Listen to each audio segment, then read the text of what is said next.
Hello, friends, and welcome into the Cowboys Report. I am your host, Tom Downey, and we're going to talk trades here. Before we do, today's show is presented by Manscaped. Head over to manscaped.com/chat, and you'll save 20% off and get free shipping on all their fantastic men's grooming products. As mentioned, trades the topic of today's video. In particular, the possibility of the Cowboys moving back into the first round for a particular player. There's been enough speculation and questions and vague rumors out there that I wanted to devote a whole video to if the Cowboys could do it and what player or players they could be targeting if that's a route they really wanted to pursue. Now, in theory, a team with 10 draft picks this year has the ammunition to go up and get somebody they really, really want at the back end of round one and acquire the fifth-year option on that player as well. Now, I think defense will be the focus, so we'll get to 5 guys the Cowboys could target, plus some honorable mentions I threw in there. In general, if the Cowboys were to package their second-round pick and their first third-round pick, it should be able to get them to around pick number 28. It could be, maybe 26, maybe it's a little bit higher depending on how teams are. If a team is trying to move down, maybe a little bit lower if there's a lot of action. So somewhere around that back end of round one is about what the Cowboys would be able to do in terms of moving up into the first round based on the trade value chart. So do you guys want to do this? Get your votes in for me right now. Do you want to trade back up in to the first round? Type Y for yes, or you can type in N for no. Get your votes in for me right now. Now, I got 5 players here at different areas of the defense, one of each of the core areas, right? Interior defensive line, there's Christian Barmore. At safety, there's TCU's Trevon Moerhig. At cornerback, Greg Newsome.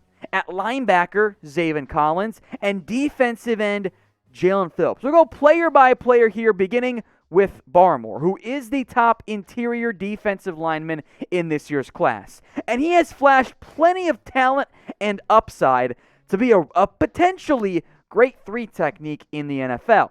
However, Barmore is not a finished product at this point. And I think a pretty bad defensive tackle draft class helps increase the chances that he goes in round one, maybe in the mid to late part of the first round. Now, his production was pretty decent. 9.5 tackles for loss, 8 sacks. He played great in the final 4 games or so of the 2020 college football season. However, Barmore is still not a good run stopper.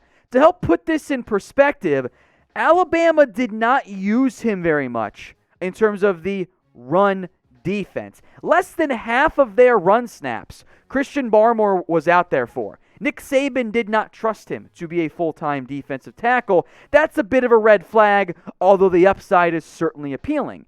And when you have guys like Neville Gallimore, Tristan Hill, Antoine Woods, Brett Urban as well, I think will play plenty of defensive tackle. Maybe Carlos Watkins makes the team at all. You're looking for an impact piece on the defensive line. And Barmore has the potential to be that. I just don't think he's there as it relates to a 3 technique. He's not a run stopper. He's not a nose guard either for any team, especially the Cowboys. So what player, as they got 4 more to go through, of course, in depth, what player do you want to trade up for? That question is the pinned comment on today's video. So if you get the ad break here on YouTube, scroll on down and let me know.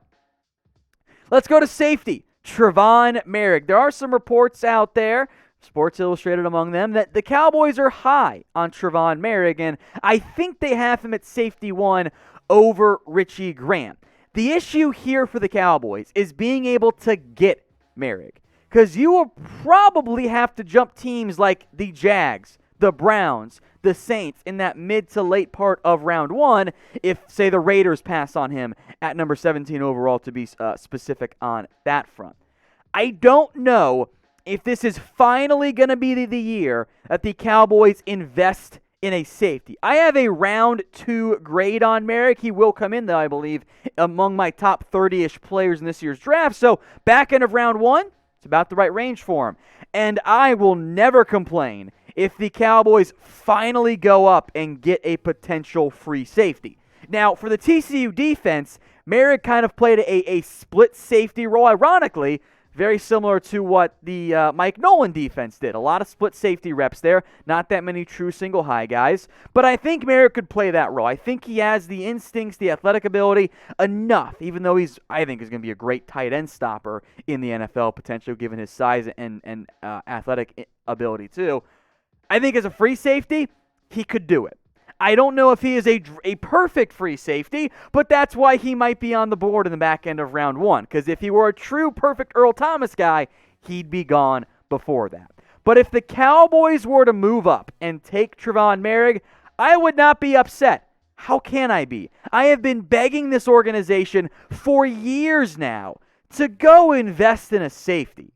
And if you're like me, it's been a long time since the Cowboys actually did it in terms of good investment. So do you want the Cowboys to finally draft a safety? Of course, early in the NFL draft. If so, I want you guys to spam me right now in the comments section. As mentioned, Manscaped is along for the ride on today's Dallas Cowboys Report video. I'm wearing the most comfortable boxers known to man right now. I won't show them to you because nobody really wants to see that. But if you head over to manscaped.com/chat, you'll save 20% and free shipping on all their fantastic men's grooming products. If you get the perfect package, you'll get these boxers you see, the traveling case, and of course the Lawnmower 3.0. That is the best men's grooming tool out there. Helps things stay trimmed and shaved and clean and makes it look a little bit bigger if we're being honest as well. So go get your products today at manscaped.com/chat. That URL is in the comment section and in the description. So go check it out today. You get the ball toner, ball deodorant as well with the perfect package. This is the best men's grooming tools out there. Go get yours today. To cornerback now, Greg Newsome, who I'm actually pretty high on. Now, I don't want to take him at 10 by any stretch of the imagination, but in this particular scenario, if the Cowboys were to take like a Rashawn Slater or a Penei Sewell or Kyle Pitts, if you guys want him, it leaves the cornerback room still very much unfilled. And the Cowboys could get aggressive and go get Greg Newsome, who I have a round 1/round 2 grade on and is actually my number 3 corner in this year's draft. Now, he did not play a ton for Northwestern this past year, but these coverage stats, courtesy of our friends over at Pro Football Focus, are really good. This is insane production and, yes, a very limited sample size. He played plenty of off coverage in that cover 3 scheme, and that's fine, but he still only allowed 35% of his passes to be completed. He tested well at his pro day, even if it was inflated. I like Newsome a lot. Now, there is a history of injury concerns that would have to be cleared if you're going to take him in round 1, namely a groin injury against Ohio State this past year, but I like Newsome a lot. I think he could be a fantastic pairing with Trevon Diggs on the outside at cornerback. Now, if there's somebody else the Cowboys want to go get, maybe because Newsome goes at like 16 to Arizona, for example, I don't think J.C. Horn is going to be on the board for a trade back up into the first round. I think he's a top 16 lock in this year's draft class, so cross him off. But maybe Newsome goes earlier, and then Caleb Farley is still on the board. Or maybe there's a run on corners, and the Cowboys get to the back end of round 1, and they go, oh, God, all of our guys are gone. And it could be a Eric Stokes or a Tyson Campbell. And a Fatu Melifonwu from Syracuse, say Kelvin Joseph from Kentucky. I don't have those guys graded in the first round. I have them later on. But if there's a run on corners, maybe the Cowboys want to get aggressive and try to secure their guy. Now, a couple weeks ago, I would have been like, take Caleb Farley at 10. It's a no-brainer. I would have been the number 1 conductor of the Farley to Dallas train until his second back surgery. That's a significant red flag for me, given that I'm not going to actually have the details on what the medical report really looks like. So as best as we can, pick one to draft here. Pure talent-wise, give me Caleb Farley. In light of the back injury, I'm going Greg Newsome. But you guys can get your votes in by typing CS for Farley or CF for Farley, or GN for Greg Newsome. Now, whatever the Cowboys end up doing in this year's NFL draft, you better believe we will break it down in depth. We will cut in live right before the Cowboys make their picks. We'll hand out instant reaction. We'll do grades. We'll do rumors the day before and the morning of, and maybe we'll even do another day 2 mock draft like we did last year for the Cowboys. If you want the best Cowboys draft coverage, simply hit that big red button and subscribe to us here at the Cowboys Report. It's youtube.com/Cowboys TV. See it changing right there, bottom of the screen. Thank you, producer Sam. Subscribe today and don't miss out on any of our awesome draft coverage here at Chat Sports. One more time, it is youtube.com/Cowboys TV. Let's discuss Zaven Collins then, who, full disclosure, I have a round 2 grade on him.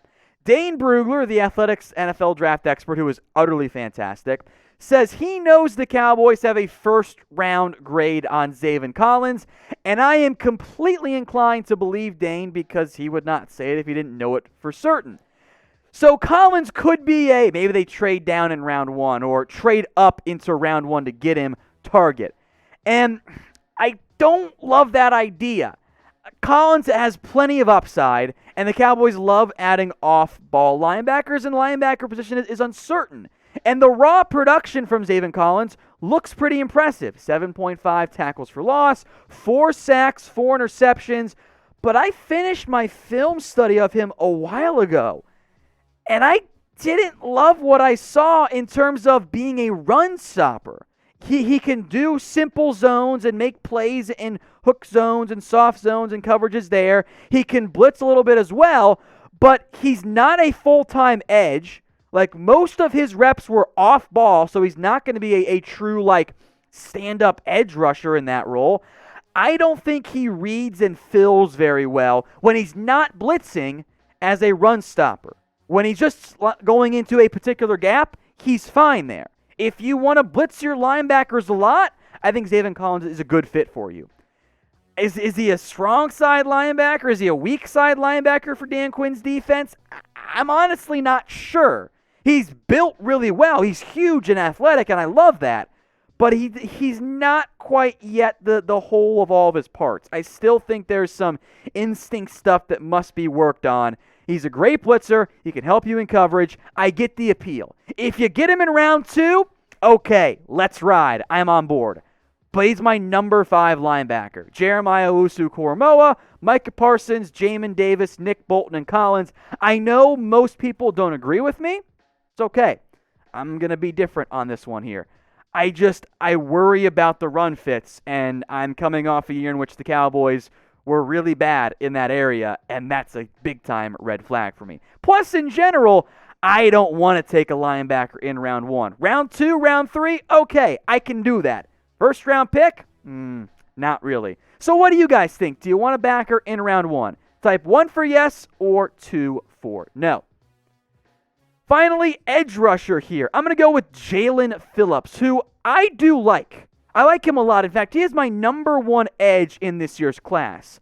The biggest red flags around Jaelan Phillips are a history of concussions at UCLA that resulted in him not being medically cleared, and this next part's not that fair, but it is worth mentioning because that's how the NFL works, is that Jaelan Phillips, and it's very well known, has a huge passion for music, and there are at least some in the NFL who worry that that's going to be his priority, not so much the NFL. I don't think it's fair. I'm not concerned, but I do want to mention it. He's coming off a great year for the Miami Hurricanes. 15 tackles for loss, 8 sacks. He test graded his pro day, which, yes, was probably juiced, but this is a former number 1 recruit. The talent is not the concern with Phillips. It's that he hasn't really done a lot in his college career. In fact, all 8 sacks this year came in his last 7 games. 6.5 of them came in his last 4. So there's limited proof of production. I think there's enough talent there that if he slides in the back end of round 1, he's my number 1 edge. He's not going to make it to 44. Yeah, I would pick up the phone and go call about Phillips because I got Tank Lawrence, I got Randy Gregory. I want another edge because I don't want to rely on Terrell Basham, Dorrance Armstrong, Bradley, and I as my number 3. If those guys are competing to be my number 4, okay, I'm intrigued. Beyond that, though, not the route I really want to go. Now, there are some other edge options I wanted to mention. I don't know how the Cowboys rank these guys. Kwity Paye is a freak athlete. I would not be stunned if he's the first edge off the board, by the way. Azeez Ojulari is kind of more of a hybrid 3-4, 4-3 edge rusher there. Could play the Randy Gregory style role. Carlos Basham and Peyton Turner. I don't want to move into round 1 for him. If I could get him in round 2, though, and they could play my inside-outside Tyrone Crawford type of player where they're my base defensive and then I reduce them inside on third downs, I am very intrigued. And I'll also mention Joe Tryon, who's getting some buzz, who, to be quite honest, I don't love that much. But, of course, there is the Washington connection there as an edge rusher, and maybe it could make some sense for the Cowboys, but I don't want to try to get him at all.